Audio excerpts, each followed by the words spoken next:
Le premier invité de la matinée, c'est Jean-Michel Darrois, président de la commission du même nom, qui nous a fait le plaisir d'être parmi nous dès le début de cette matinée. Jean-Michel, si tu veux bien me rejoindre.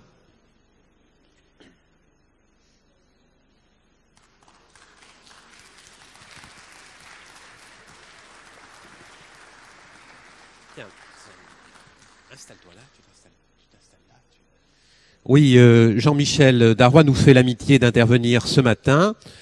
Je sais qu'il est toujours avocat et c'est la raison pour laquelle il a ce matin des contraintes d'horaire et il sera obligé de nous quitter malheureusement assez tôt. Je vais donc lui laisser la parole et la scène. Jean-Michel, nos confrères sont là pour t'écouter.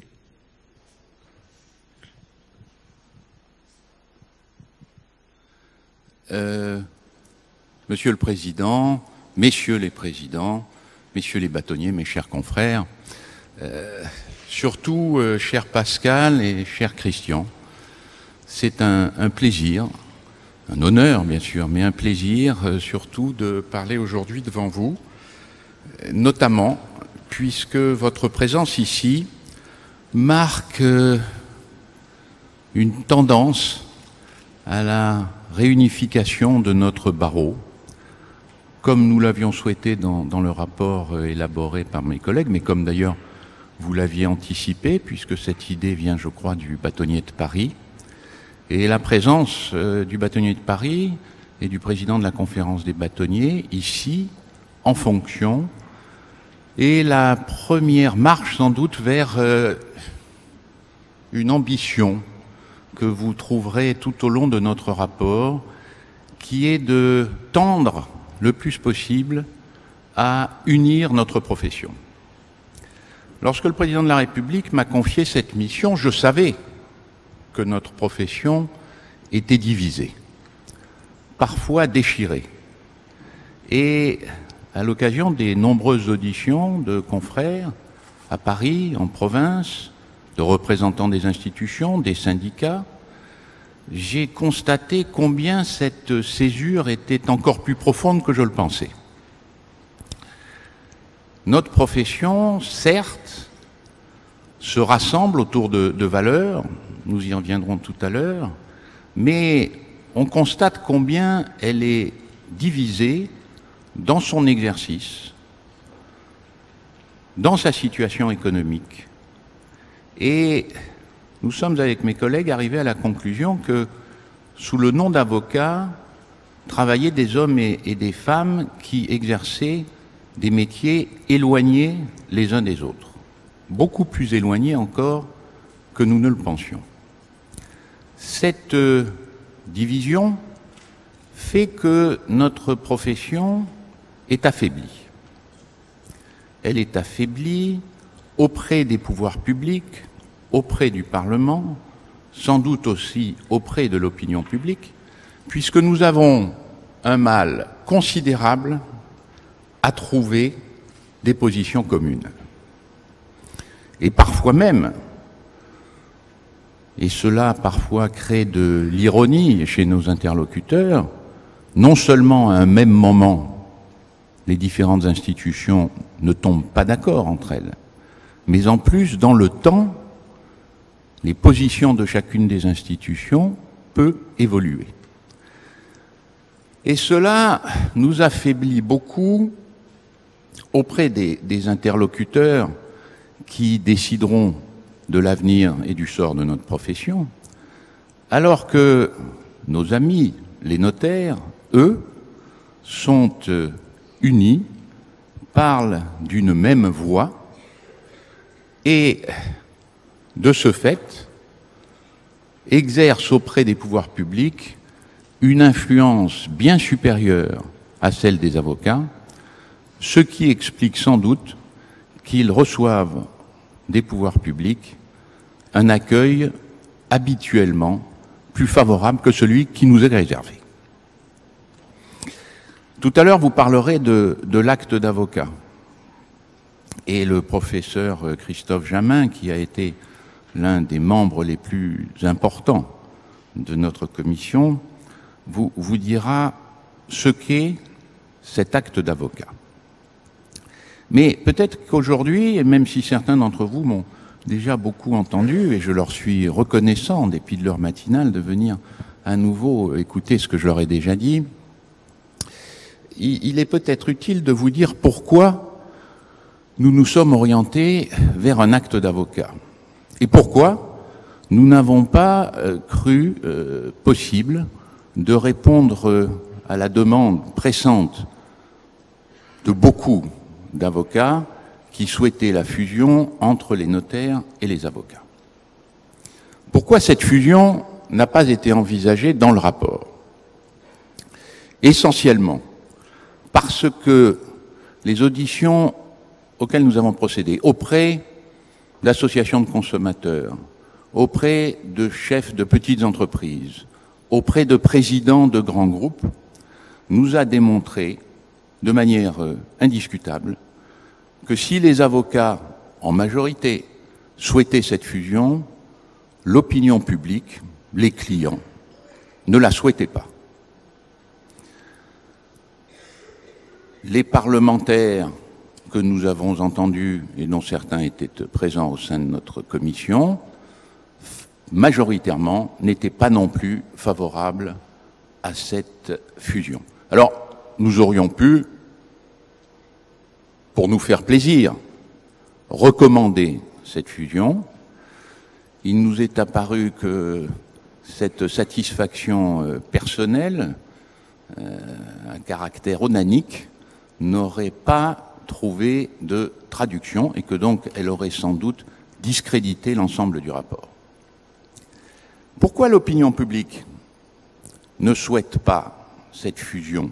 C'est parce que les avocats qui, il y a plusieurs décennies, ont choisi de s'orienter vers le conseil, vers le droit des affaires, de sortir du prétoire, n'y sont pas parvenus de manière satisfaisante. Ils auraient pu, à l'époque, se dire, mais au fond, avocat, c'est uniquement la défense contentieuse.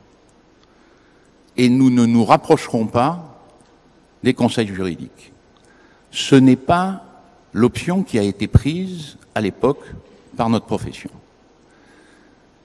Alors on aurait pu espérer, près de 30 ans après, que l'évolution soit totalement achevée et que l'harmonie règne entre ceux qui se destinent principalement au conseil et au droit des affaires et ceux qui ont choisi de demeurer dans le cœur, dans l'âme de notre activité, qui est la défense et la plaidoirie.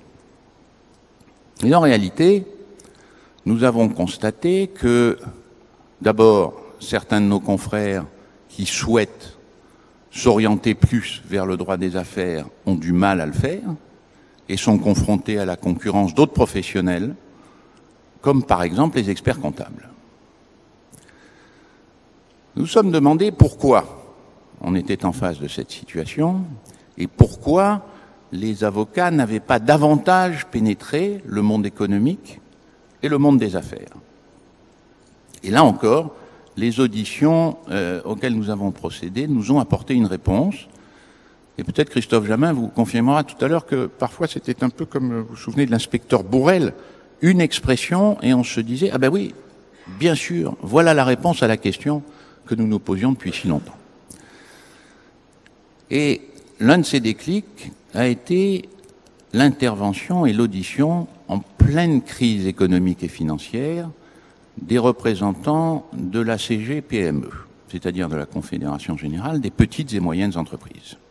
Nous leur avons demandé pourquoi, notamment en province, les entreprises recouraient davantage au service d'un expert comptable qu'à ceux des avocats. Et nous avons laissé entendre que nous souhaitions envisager des mesures, non pas imposant, mais incitant les entreprises à recourir au service des avocats. Et leur réponse a été immédiate et très claire. Ils nous ont dit « Ah non, non, non, surtout, ne nous imposez pas cela. Non seulement cela représenterait un coût trop important pour les entreprises, mais surtout, pour nous, l'avocat est l'homme du procès.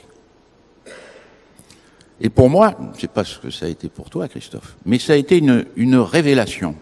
La révélation qu'en dépit des efforts de la profession, les avocats gardaient exclusivement chez certains de nos clients, à titre principal chez d'autres, l'image de l'homme du procès. C'est une image glorieuse. Mais est-ce vraiment ce que certains de nos confrères souhaitent? Alors que cette image contentieuse induit un certain nombre de perceptions chez nos clients. D'abord, celle que l'avocat n'est pas là pour essayer de trouver une solution, mais au contraire, qu'il est là pour compliquer les problèmes. Et que souhaitant plaider, il interdit en fait la recherche d'une solution.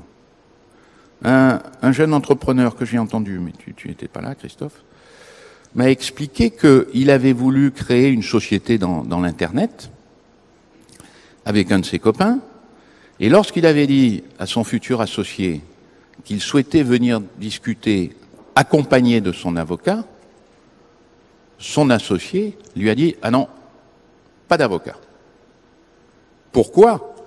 Parce que même quand il n'y a pas de procès, l'avocat, aux yeux d'une grande partie de l'opinion publique, incarne le risque de procès et représente une menace pour la sérénité des négociations et des relations économiques entre les partenaires. C'est grave. C'est grave pour notre profession, tout du moins pour ceux qui souhaitent faire autre chose que plaider. Et il importe, si la profession souhaite toujours se tourner vers le droit des affaires, il importe alors qu'elle parle d'une voix unie et qu'elle tienne un discours cohérent. Si vous n'y parvenez pas, en vérité, l'immense opportunité qu'a offert le président de la République se refermera. Et la situation demeurera la même encore pendant des dizaines d'années. Si c'est ce que souhaite la profession d'avocat, alors là, ses vœux seront exaucés. Si la profession d'avocat souhaite au contraire se moderniser, s'ouvrir, intervenir dans des domaines différents, s'enrichir intellectuellement et économiquement, alors il est absolument essentiel qu'elles s'unissent et qu'elles tiennent le même discours. La Commission a imaginé de mettre en place, et je sais que tout à l'heure des voix illustres viendront discuter de ce sujet, nous avons voulu mettre en place un contre-sein d'avocats qui, très vite, dans l'opinion publique, a été intitulé l'acte d'avocat. L'acte d'avocat, notre profession, je crois, le souhaite, en ce qu'il permettra une plus grande intervention des avocats dans des actes quotidiens, dans des actes importants de la vie des personnes et de la vie des sociétés. C'est, semble-t-il, une orientation qui a recueilli l'adhésion de la profession et qui est apparue à notre commission essentielle, d'abord pour la sécurité juridique dans notre pays. Et c'est cette recherche de plus grande sécurité juridique qu'il nous a paru utile pour eux, mais surtout pour les citoyens et les entreprises, de confier aux avocats, et exclusivement aux avocats, puisque notre proposition est que cet acte contresigné figure dans la loi de 71 qui régit la profession d'avocat. Les notaires, vous le savez, avec l'influence dont on a parlé tout à l'heure et la force de frappe dont on a parlé tout à l'heure, après avoir été pendant quelques mois un peu paralysés, semble-t-il, a cru bon de réagir. Et elle soutient aujourd'hui un argumentaire dont vous discuterez certainement tout à l'heure, mais dont les propositions sont exactement à l'inverse de ce que nous avons souhaité et de ce que nous avons écrit. La profession de notaire soutient dans cet argumentaire qui doit être distribué aux différents membres du Parlement que notamment l'acte d'avocat introduira une plus grande insécurité dans les relations juridiques entre les parties. Elle soutient que cet acte déresponsabilisera les avocats et que la jurisprudence de la Cour de cassation qui existe aujourd'hui est plus sévère envers les avocats que ne l'est le texte que nous avons proposé dans notre rapport. Elle soutient enfin que l'acte d'avocat, s'il est créé, aura moins de valeur juridique que l'acte sous seing privé. Toutes choses qui me paraissent profondément inexactes. Et autant je souhaite que toutes les professions se rapprochent, que vous discutiez avec les notaires, que à l'avenir les avocats puissent travailler avec des notaires ou avec des experts comptables, parce qu'il nous est apparu que c'est justement la coopération, non seulement au niveau institutionnel, mais une coopération, une collaboration quotidienne qui permettra de renforcer dans notre pays l'importance du droit et donc l'importance des juristes. Autant la faiblesse de cet argumentaire me laisse penser que, par crainte, nos amis, et j'espère nos bientôt partenaires, les notaires, ont une réaction de corporatisme un peu désuète. Alors souvent, nous avons essayé dans notre profession d'obtenir certains droits, certaines mesures. Nous n'y sommes pas parvenus. Jusqu'à présent, les notaires ont toujours obtenu ce qu'ils souhaitaient. Il est possible, si, messieurs les présidents, messieurs les bâtonniers, vous agissez ensemble, il est possible que, comme l'a souhaité le président de la République, et tout à l'heure, le ministre de la Justice vous dira ce qu'elle en pense, il est possible que l'acte d'avocat soit néanmoins créé dans des délais rapides. Cela dépend en grande partie de vous, cela dépend en grande partie de la solidité des argumentaires que vous présenterez de manière unie. Au-delà de cet acte d'avocat, les différentes recommandations que nous avons pu faire sont animées par un besoin de cohérence.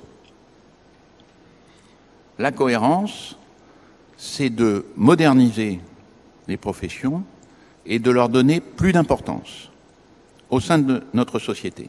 Nous avons constaté en effet que les juristes en général et les avocats en France en particulier ont moins d'importance dans la vie économique, dans la vie sociale, dans la vie politique et malheureusement dans la vie juridique également que nos confrères des autres pays. Sous la Troisième et la Quatrième République, le Parlement était peuplé d'avocats. Il y en a encore un certain nombre aujourd'hui. 2 présidents de la République au cours de la Ve République avaient été avocats. Il n'en demeure pas moins que, comme nous avons pu le constater au niveau de l'entreprise, au niveau national, les avocats n'ont pas assez d'importance. Et les recommandations que nous faisons tendent toutes,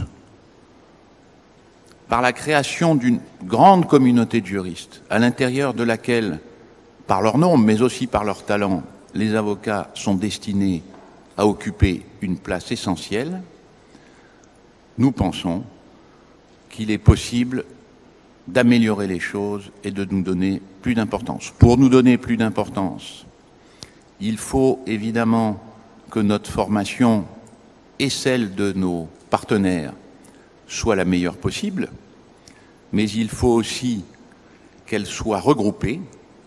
Et nous avons pensé qu'une année de formation commune, au cours de laquelle on essaierait de revenir sur certains travers des enseignements qui sont dispensés aujourd'hui, était indispensable. Indispensable pourquoi? Parce que je me suis dit, en écoutant les magistrats, qu'il serait utile que mes collaborateurs sachent, comme on leur apprend à l'École nationale de la magistrature, comment on rédige un réquisitoire, comment on mène une enquête, comment on rédige un jugement. Qu'il leur serait utile d'être aussi bons rédacteurs d'actes que le sont les candidats au notariat qui suivent la formation de notaire. Il y a donc là un aspect pratique. Mais il faudrait aussi que cette formation soit ouverte à des disciplines qui ne sont pas aujourd'hui enseignées au sein des facultés. Quelle discipline? La fiscalité, qui est très peu enseignée. L'expertise comptable, qui est absolument liée de manière indissociable à l'exercice du droit des sociétés. Les langues étrangères, mais aussi, au-delà de cela, cette formation serait amenée peut-être à changer notre culture et la culture des magistrats. Notre culture est individualiste. Nous n'apprenons pas, dans la plupart des universités, à travailler en équipe. Et il serait indispensable, mais tout cela est coûteux, difficile à mettre en place, aussi bien pour le bénéfice des magistrats et donc de la justice que pour le bénéfice des avocats, ils apprennent très tôt quel est l'avantage de travailler en équipe.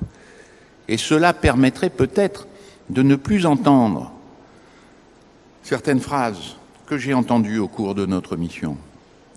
Lorsqu'on parle à certains confrères de s'associer et qu'on leur demande pourquoi ils travaillent seuls, alors qu'il vaut mieux travailler à plusieurs, qu'on réfléchit mieux à plusieurs, que si l'un d'entre eux est malade, les autres l'aideront, et que les coûts sont réduits par une association. Il y a deux réponses qui m'ont beaucoup frappé. L'une à Lille, l'une de nos consoeurs m'a dit « mais je ne peux pas envisager l'association, je suis indépendante. Au nom de mon indépendance, je ne peux pas m'associer. » J'ai aujourd'hui encore, plusieurs mois après, du mal à comprendre en quoi l'association serait une atteinte à l'indépendance. Autre question, autre réponse. Je ne veux pas m'associer parce que je ne peux pas m'associer avec un concurrent. Donc, l'avocat n'est pas un confrère, l'avocat n'est pas un interlocuteur, l'avocat, pour certains d'entre nous, est un concurrent. Et l'association, pour ceux qui pensent cela, c'est au fond une façon d'introduire auprès de vous un concurrent qui vous veut du mal et qui va détourner votre clientèle. Réellement, pour moi, ce sont des comportements paléolithiques. Si nous souhaitons que notre profession évolue, se modernise, intervienne davantage dans la vie économique, ait plus d'influence, il est indispensable de revenir sur ce genre de comportement. Alors, chacun choisit ce qu'il veut faire. Chacun choisit la manière dont il veut travailler. Rien n'est imposé. Et certains peuvent préférer rester seul et ne pas s'associer. Mais encore faut-il qu'il le fasse pour des raisons logiques, pour des raisons réelles. Et il me semble indispensable de revenir sur ces comportements, comme il nous a apparu à tous indispensable que l'avocat sorte de cette image qu'on évoquait tout à l'heure, d'image agressive d'homme du procès et que du procès. Certes, ces réformes supposent une intervention des pouvoirs publics. Et nous avons vu qu'il fallait que la profession intervienne de la manière la plus unie possible. Mais toutes ces réformes, qui, une fois encore, sont proposées comme des facultés aux uns et aux autres, comme des moyens mis à votre disposition, ces réformes ne peuvent aboutir que si nous faisons nous-mêmes l'effort de nous adapter. Les changements, nous pouvons les demander, mais ils ne se produiront que si nous les prenons nous-mêmes en main, en charge. C'est la responsabilité des institutions, certes, mais c'est aussi la responsabilité de chacun d'entre nous. La profession d'avocat est une merveilleuse profession. Je me suis demandé quelles étaient justement les singularités de cette profession, ce qui pouvait nous réunir. En constatant, en effet, et vous y reviendrez au titre de l'aide juridictionnelle, que beaucoup de nos confrères, du fait du milieu dans lequel ils évoluent, dans lequel ils pratiquent notre métier, sont limités à un exercice de contentieux au titre et au bénéfice des plus démunis d'entre nous. À l'autre extrémité, les grands cabinets d'affaires. Et là, une anecdote. J'ai interrogé, il y a plusieurs mois, un magistrat qui a été au parquet, au siège, qui a travaillé au Trésor, et qui donc a connu la profession d'avocat aussi bien dans son activité contentieuse que dans son activité d'affaires. Et autant nous avons vu tout à l'heure que la profession gardait cette image de procès, autant je lui ai demandé s'il distinguait les jeunes collaborateurs de grands cabinets d'affaires, s'il les distinguait des banquiers. Et si ces jeunes avocats étaient différents dans leur approche des dossiers, de la manière de parler, des banquiers. Il a réfléchi longuement et sa réponse a été non. Donc, pour lui, ces centaines de jeunes gens qui travaillent dans des cabinets d'affaires ne se distinguent pas de l'activité commerciale de banquier. Et là aussi, il y a un effort à faire dans les grands cabinets. Il faut que ces jeunes gens, demeurent des avocats. Pour qu'ils le demeurent, il faut qu'ils prennent conscience qu'il n'y a pas de différence radicale entre l'exercice professionnel qui consiste à conseiller des clients, à les accompagner dans leur vie, à signer des contrats, à négocier des contrats, et défendre. Dans les deux cas, nous prenons en charge la représentation et la défense d'intérêts.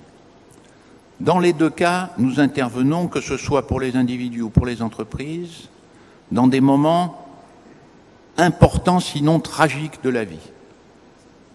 Nous prenons en charge la défense de l'honneur, de la liberté, de la fortune, et nous devons, en ces moments, nous dédier exclusivement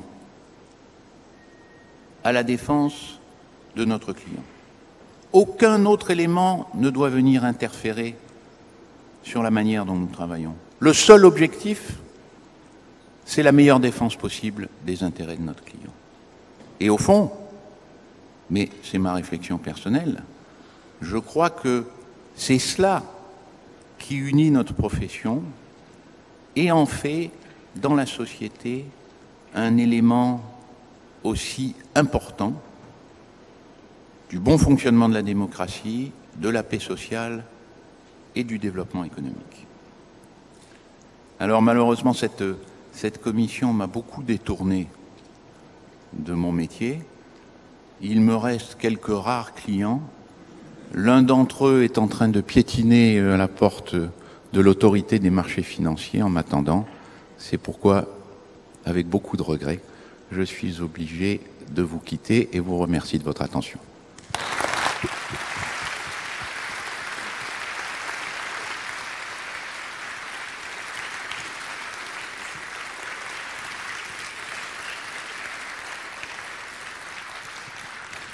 Merci à Jean-Michel Darrois, d'une part pour cet exceptionnel éclairage et puis également pour sa présence ce matin parmi nous. Vous avez compris qu'elle impliquait pour lui de jongler avec son emploi du temps.